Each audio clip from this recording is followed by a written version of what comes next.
Olá, seja muito bem-vindo. Está começando mais uma edição do Conversa que Rende, o nosso bate-papo semanal sobre os assuntos do mercado financeiro. Eu, Rafa Ribeiro, hoje estou ao lado de Carlos Eduardo Wing. Fala, Cadu, beleza? Boa noite, Rafa. Prazer estar aqui novamente para a gente comentar um pouquinho dessa semana. Mais uma semana aí trazendo muita informação, com bastante assunto para a gente comentar. É isso, vamos para a 88ª edição do nosso Conversa que Rende. E bom, rapaz, finalizamos a semana no mercado financeiro brasileiro em alta, o que não acontecia há muito tempo. O Ibovespa fechou aí com uma leve alta, né? Bem pequenininha mesmo, na última sexta-feira, 0,30, e acabou que tivemos a melhor semana desde agosto, com o Ibovespa fechando a semana em 2,01. A melhor semana tinha sido lá em agosto, com uma alta de 2,2. Apesar disso, foi digamos assim, uma sexta-feira bastante agitada, né? Com muita volatilidade. A alta e a mínima chegaram aí com uma diferença de mais de 2.000 pontos.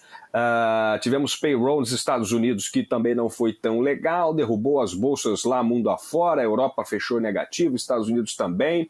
Enfim, uma sexta-feira onde o Brasil colocou o narizinho aí para fora dessa enxurrada de notícias ruins e de bolsas caindo. Cadu, como é que você viu essa semana, especialmente aí você que ficou fora do último podcast, trazendo as últimas informações, o que é que você tem observado aí dos movimentos do mercado? Perfeito, Rafa. A gente começou aparentemente aí um pouquinho mais otimista com esse mês de dezembro, pelo menos falando do resultado aí de alta nessa semana. A gente vinha com resultados muito negativos, né? A gente fechou o mês de novembro com mais um mês negativo de queda. Foram, acho que 5 meses aí seguidos que a Bolsa vinha caindo, e vamos ver se pelo menos até o final do ano aí a gente consegue ter uma certa recuperação. Foi mais uma semana aí de bastante volatilidade. Eu acho que o assunto que rodeou bastante o noticiário continua sendo essa nova variante da Covid-19, trazendo receios e maiores alertas conforme foram identificados novos casos que apareceram aqui no Brasil, nos Estados Unidos. Isso tudo trouxe uma preocupação de que novas medidas restritivas pudessem ser adotadas e que isso tivesse um novo impacto aí em relação à atividade econômica global. Além disso, que pudesse trazer também novas restrições para as cadeias produtivas, o que impactaria toda a questão de inflação que a gente já viu aí as consequências ao longo de 2021. Então, isso pesou bastante no mercado. A gente teve declarações, por exemplo, do CEO da Moderna, dizendo que a efetividade das vacinas poderia levar um pouco mais de tempo para que os imunizantes pudessem ser disponibilizados. Isso trouxe receios. Logo depois a gente teve anúncios que trouxeram um alívio, fazendo as bolsas se recuperarem. Que foi a questão da Pfizer, que disse que a vacina se mostra aí bastante eficiente, com cerca de 90% de eficiência. Discursos que foram feitos também nos Estados Unidos em relação a restrições acabaram trazendo um pouquinho mais de alívio. Então, o presidente Biden falou que não pretende aí adotar medidas restritivas nesse início aí de combate a essa nova variante, mas que vai seguir monitorando de perto. A principal política vai ser, sim, a vacinação e forçando a terceira dose. A mesma coisa foi falado, o Boris Johnson no Reino Unido, que também não pretende fazer restrições. Isso trouxe um certo alívio, fazendo com que as bolsas se recuperassem, e aqui no Brasil a gente seguiu na mesma dinâmica, né? E ficou no radar também a questão sobre a inflação, né? Então, o discurso do Jerome Powell trazendo um novo alerta, indicando que talvez seja importante a aceleração da retirada dos estímulos, também pesou no cenário global. Os treasuries americanos ali, né, também oscilaram bastante essa semana, o dólar seguindo essa mesma tendência frente a outras moedas, com essa perspectiva não só de uma aceleração no processo de retirada de estímulos, mas provavelmente aí uma antecipação também da alta da taxa de juros no mercado americano, uma vez que alguns dirigentes do Banco Central americano já interpretam que essa inflação antes considerada transitória talvez não seja tão transitória assim. Então, que ela deve permanecer por um período mais prolongado, fazendo com que a política fiscal monetária nos Estados Unidos, a política monetária tem que ser um pouco mais rígida, mais hawkish, como a gente gosta de dizer, né? E pesando aí isso no mercado. Falando de Brasil, a gente teve no cenário aí muito orientado pela questão da PEC dos precatórios. A gente viu ao longo da semana a votação sendo adiada no Senado, isso trazendo preocupações, fazendo com que a nossa bolsa oscilasse um pouquinho mais. E após a aprovação, a gente viu aí um certo alívio do mercado. Pelo menos você consegue ter uma certa um caminho traçado, né, trazendo um pouco menos de incerteza em relação à parte fiscal. Então, acho que esse foi o principal viés aí positivo em relação à Bolsa brasileira, se descolando um pouquinho ali do cenário internacional. Acho que isso daí ajudou a trazer uma semana um pouco mais positiva quando a gente fala de Brasil. Além disso, a gente teve os dados também do CAGED, dado importante sobre a abertura de vagas, foram 253 mil vagas criadas no mês de outubro, mostrando uma desaceleração. A gente vê aí uma queda no mercado de trabalho informal, uma certa melhora no mercado formal, né, de carteira assinada. Por outro lado, uma queda importante aí em relação aos salários, né? Então, o rendimento real, ele sofreu uma queda na média aí, em torno de 11%. Essa foi uma notícia catastrófica, né? Exato. Essa realmente é uma notícia que mostra o quão fundo está o buraco do trabalhador brasileiro, né? Porque apesar de ter aí aumentado o número de vagas, a renda caiu 11%, né? Imagine uma inflação de 10% e uma queda de renda de 11%, o tamanho do buraco que isso não gera no orçamento das famílias, né? Exatamente. E isso vai corroborar com o que a gente já vem observando nas estimativas do relatório Focus, né? A projeção para o IPCA voltou a subir levemente ali de 10,12, né, para 10,15, a 34ª semana consecutiva de revisão para cima. Da mesma forma para 2022, sendo, né, impactado por essa inflação mais alta nesse ano. Então, em 2022, o mercado agora projetando uma inflação de 5%. E em relação ao PIB, que aí vai dentro disso que a gente vem falando, da atividade econômica, a gente viu ali um recuo da previsão de 0,70 para 0,58. É a 8ª revisão para baixo aí da expectativa do PIB para o próximo ano. Isso corrobora com um dado que a gente teve aí, que foi o PIB do terceiro trimestre, que mostrou uma retração de 0,1%. O mercado estava esperando ali uma alta de 0,1% ou ficar estável.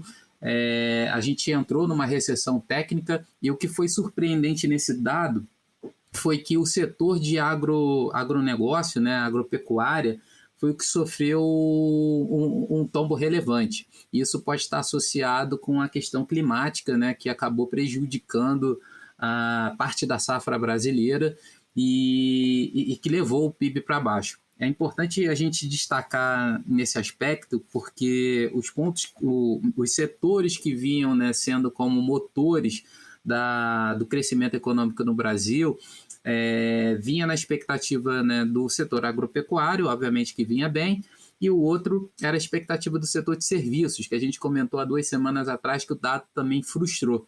Então, acho que é um ponto importante para a gente ficar de olho, porque isso vai impactar aí a questão do crescimento econômico para o próximo ano. Então, é um número importante para a gente ter em mente e seguir monitorando de perto para a gente ter aí uma trajetória melhor de como que vai ser a dinâmica em 2022, que parece ser um ano também de muitos desafios.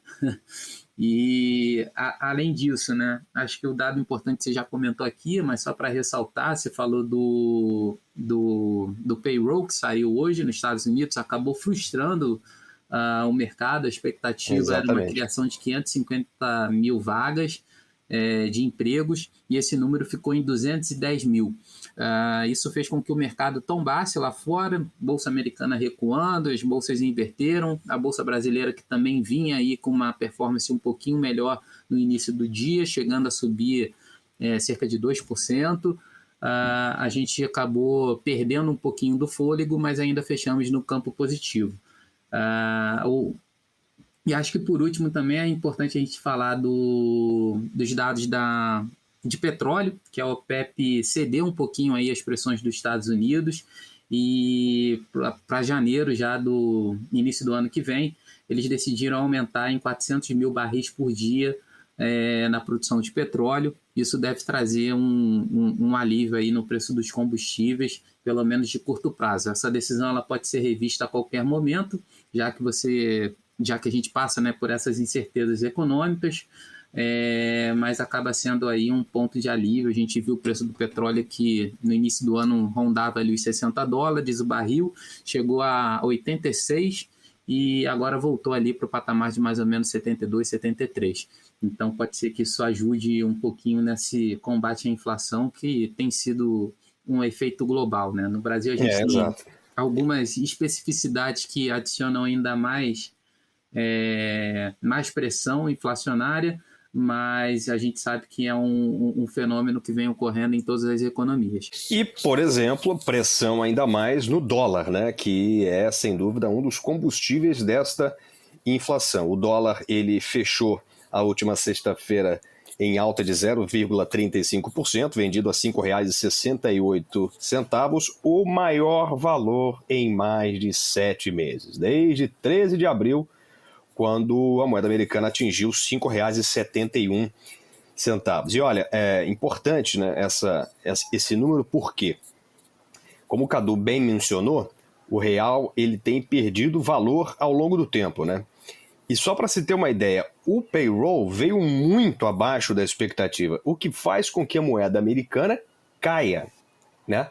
Então ela caiu no mundo inteiro, menos aqui no Brasil. Quer dizer, também caiu, vai, 0,35, podemos dizer que o real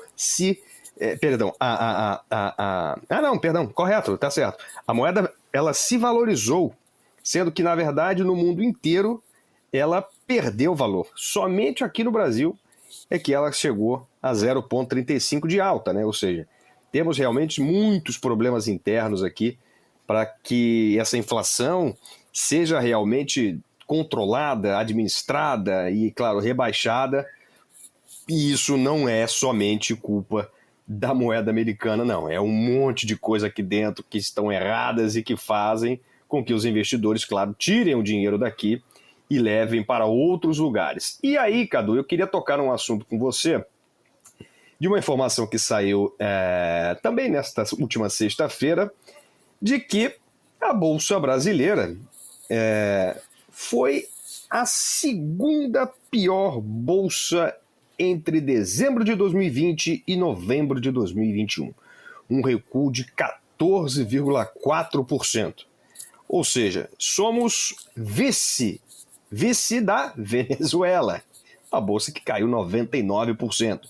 Ou seja, na verdade verdadeira, Venezuelas à parte, temos a pior bolsa de valores do mundo.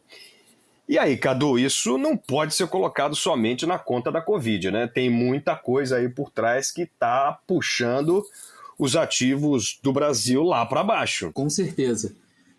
A gente tinha comentado, entre os países emergentes, né?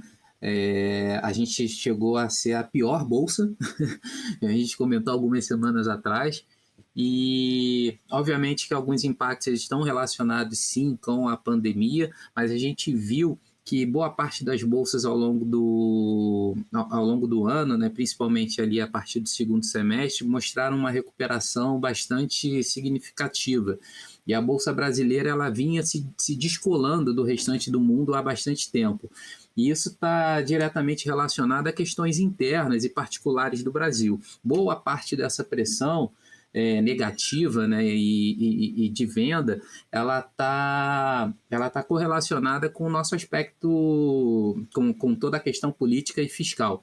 As indefinições sobre o gasto público, as incertezas sobre a responsabilidade fiscal, respeito do teto.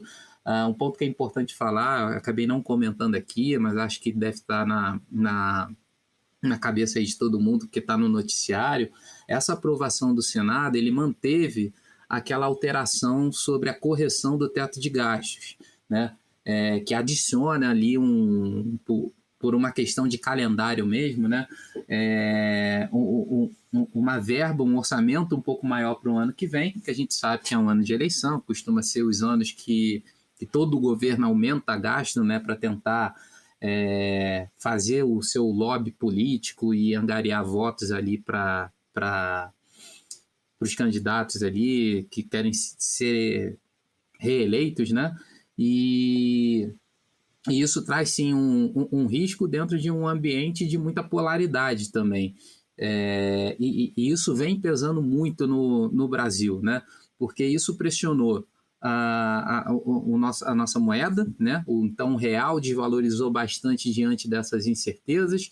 Isso trouxe um peso adicional na nossa inflação, que fez com que o Banco Central tivesse que ser mais rígido ainda. Inclusive, o próprio Roberto Campos fez uma declaração, acho que foi durante essa semana, de que a decisão do Brasil, né, a forma como foi definido o financiamento do Auxílio Brasil, né, desse novo programa que vai substituir o Bolsa Família, ele teve um peso tão grande que custou, né, para o Brasil aí muito caro em termos de política monetária. Então, a indefinição fiscal adicionou um prêmio maior ainda no risco Brasil, fazendo com que o Banco Central tivesse que ser ainda mais duro na política de juros, e isso vai ter um efeito, né, não só de afastar ainda mais o investidor da renda variável, né, uma vez que você passa a ter uma concorrência ali com a aplicação em renda fixa, que vai estar dando uma rentabilidade mais atrativa nesse momento,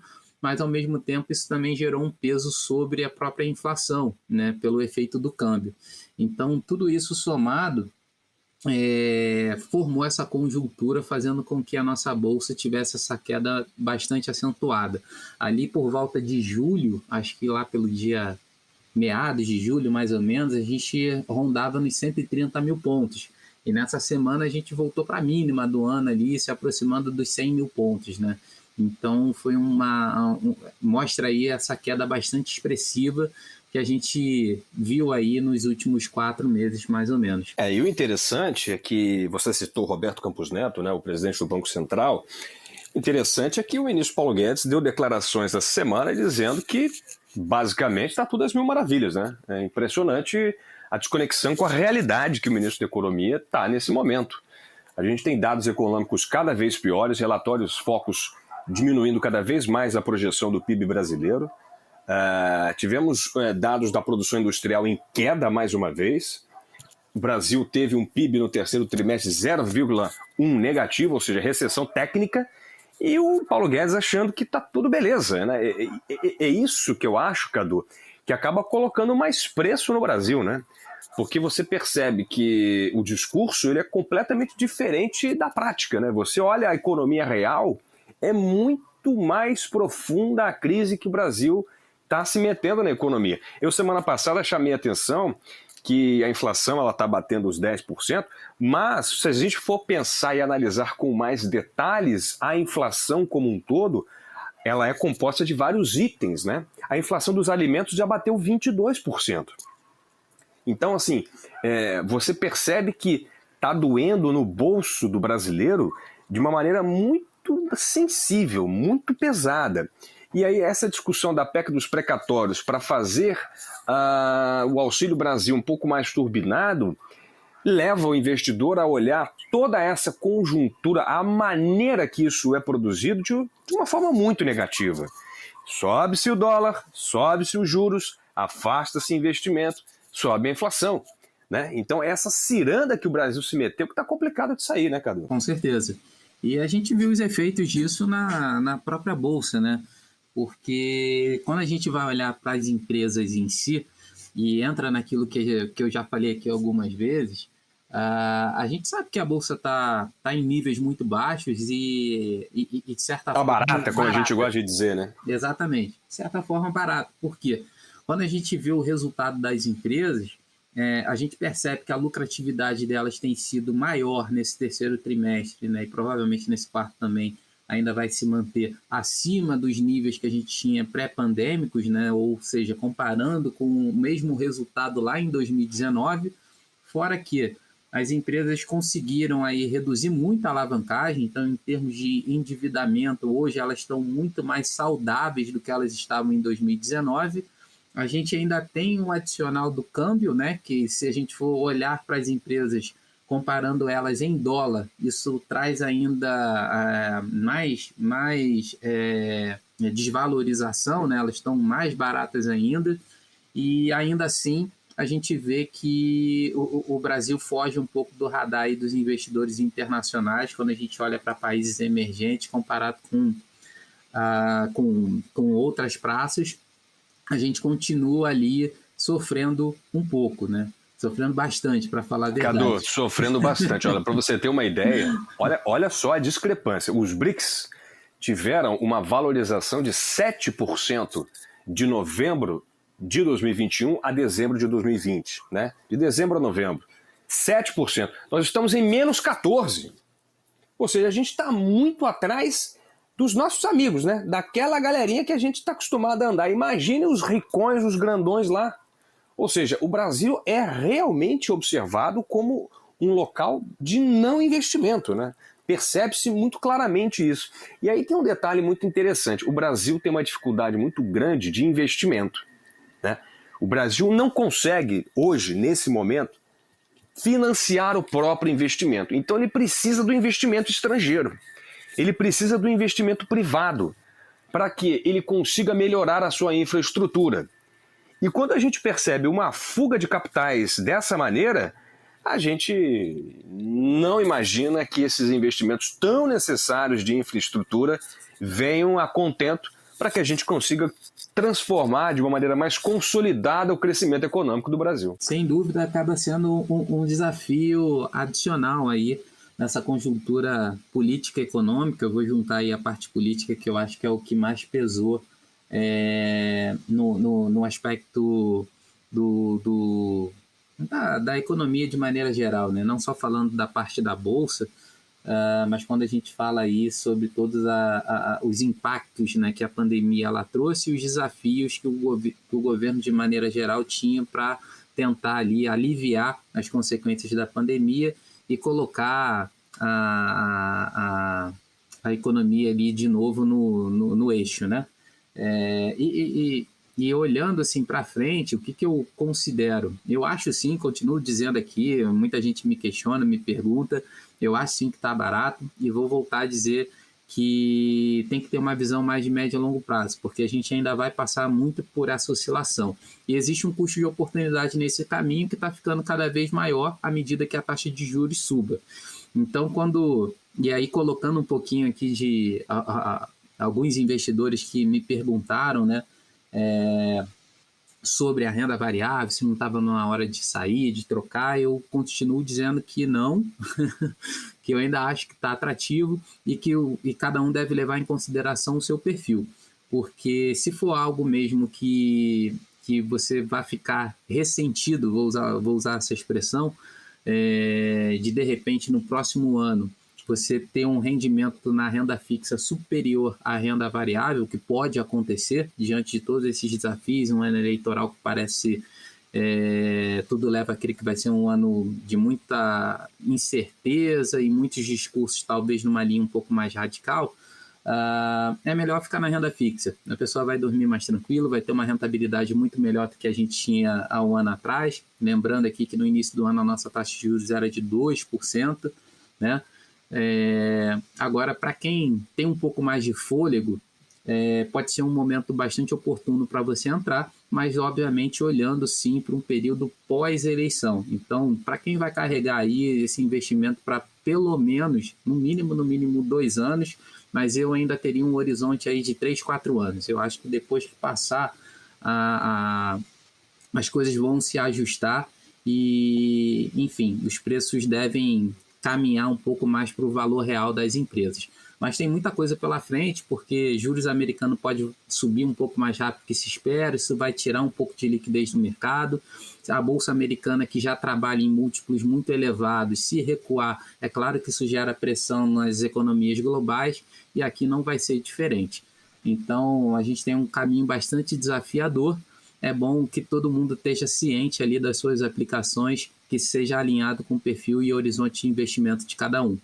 Perfeito, e é com esse conselho na mosca que a gente encerra mais uma edição aqui do Conversa que Rende, edição número 88. Semana foi boa, mas olha, vamos ficar ligados. Dezembro geralmente costuma ter um ralizinho, né? A galera fica mais feliz, tem 13º pingando e tal, festa de fim de ano, a bolsa geralmente costuma dar uma puxadinha.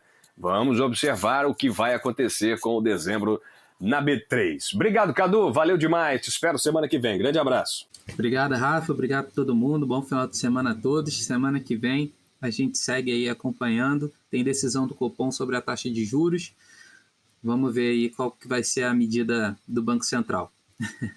Segura a peruca, vem mais uma talagada aí de 1,5 por aí, viu? Segura. Mas vamos nessa. Cenas dos próximos capítulos. Obrigado demais a você que esteve com a gente em mais uma edição. Obrigado por você que já nos baixa nos principais agregadores de podcast. Aproveite para assinar, assim você recebe a notificação a cada episódio novo que nós vamos divulgando. E claro, estamos nas redes sociais, macleod.com no Instagram. E também no LinkedIn, busque por MacLeod Partners. Muito obrigado, valeu demais. Obrigado pelo prestígio da sua audiência e até a próxima. Tchau, tchau.